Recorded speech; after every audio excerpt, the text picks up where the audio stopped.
And today was the day that the Rippaverse finally launched. We got to see the cool characters like Isom, Yara. We got to see who was the colorist, the inking, the lettering, the penciler, and of course the pre-orders that went off. And of course they start off with a little bit of a rough start, and then they all got a little bit fish slowly and surely through on the day. And now Rippa and team has made almost $800,000 as this video is being recorded. And I've had a lot of thought about this. And of course, on the Friday Night Comic Shop Talk, we talk about this book quite a bit, what's to come.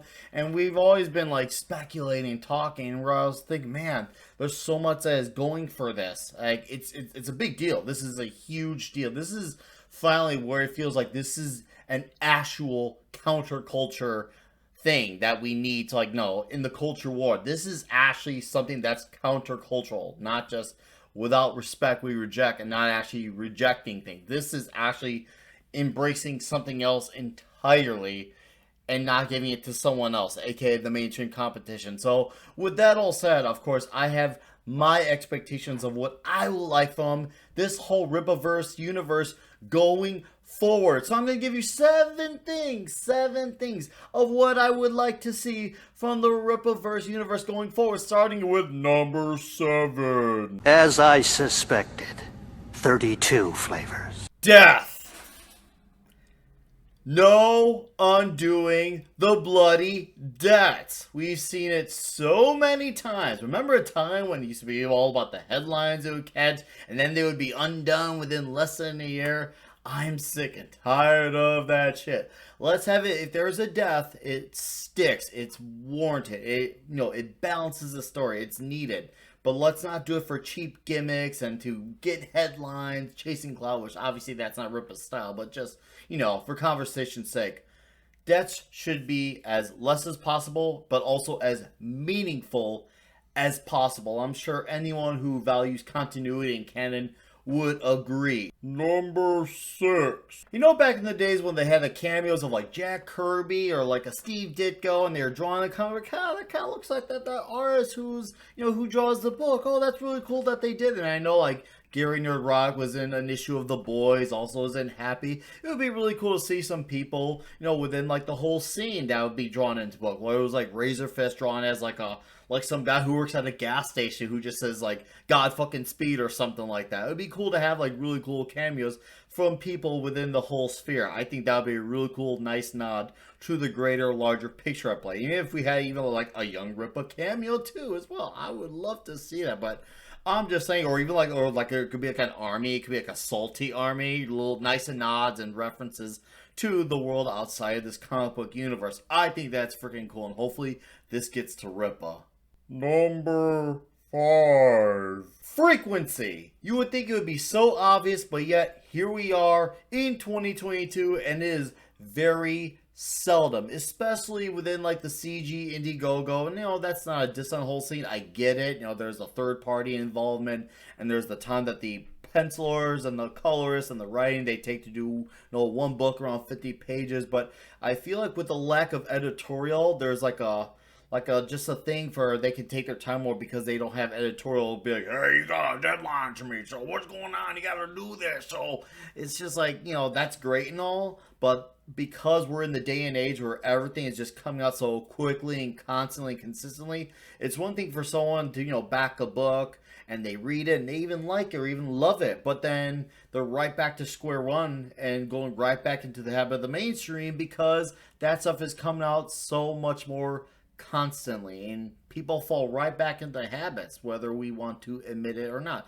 Sure, some have probably dropped it all for good and never went back. That's true, but it's safe to say people fall back into habits because we are creatures of habits. So even if we could do like an Image comic style where it's like a few issues a year, where it's like not even have to be 12 months, it could be like 7 or 8, even like a quarterly, even like 3-4 times a year, I think that would be very negotiable and fair. And I think even, dare I say, realistic, considering we have a universe of characters we are working with. So all I'm trying to say is the more the merrier. Number 4. You remember the good old days of theorizing, like when the MCU was brand new? We're like, oh man, what story are they going to adapt? Or when you would be reading your comic book that you picked up from 7-Eleven, like, oh man, what's going to happen to this character next? I need to know. Like, I don't want to wait a month. This sucks. I got to get to a comic book shop, see if I can, get some subscriptions going.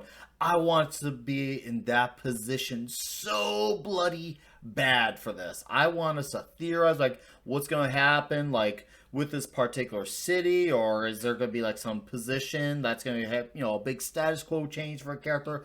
I want the theories to be running rampant. And there's already a little bit of that already going on with the Rippaverse. People are like, hey, is this character a hero, a villain? Is a little bit of a gray area? No, what's the relation? So it's good to see that coming back again. Now, hopefully this is the start of so much more of that to come, because it would really bring that good old feeling back of just having YouTube panels where we're talking about what could happen next. Number 3. Debates.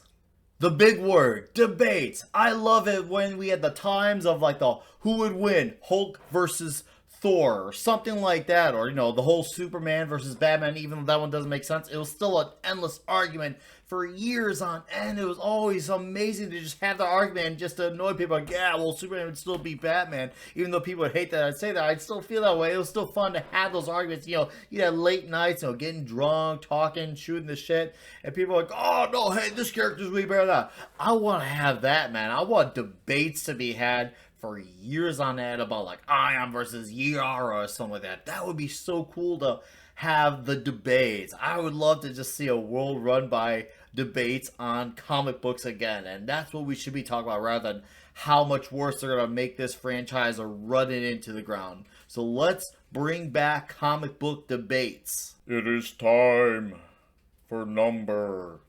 2. Endless YouTube reviews. We spend a whole lot of time in the world talking about the things that are absolute trash. And there is a time and a place for like the critical drinkers of the world who talk about it, and it's great, it's fun, it's articulate, and even at times funny. But there's way too much of that coverage to those things, especially from people who are very open about how much they hate us. So why don't we take that energy that we give to people who hate us and channel it into people who really want to earn our dollars, especially if it's good. Now, we could all be a little bit, on the fence or say this is average or okay, but that's fine. We should still keep it honest. But that all said, let's give our time, our energy, our efforts, our money to something like this. And hopefully this could be the new torchbearer going forward as far as reviews goes. Not saying to eradicate them completely of all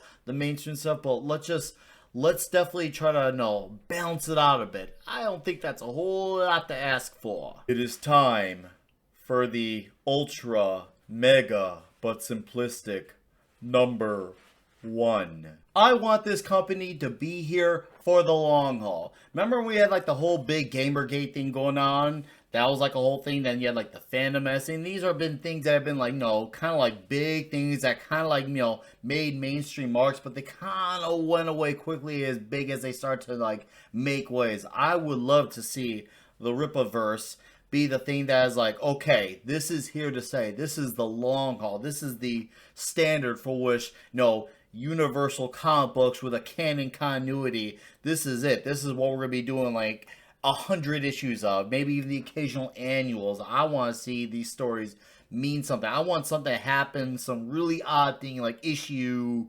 10, say, for conversation's sake, to mean something like issue 125, that connective tissue. It makes it feel like, okay, every issue matters.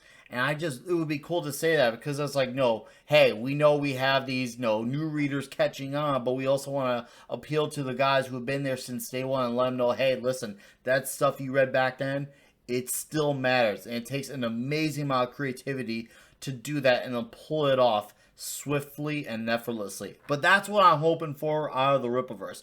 What are you hoping for from this particular comic book universe going forward? I want you to tell me in the comments what you would like to see from the universe. Because I'm sure if I sat here and brainstormed all day about what I would like to see, I'm sure I could come up with 800,000 more things. But those are the top 7 things that come to my mind. So thank you for watching this video. I'll see you all again soon. Toxic Tuesday and Comic Shop Talk, Midnight's Edge After Dark, and Yelling at Parkas. Until then, may our paths cross again.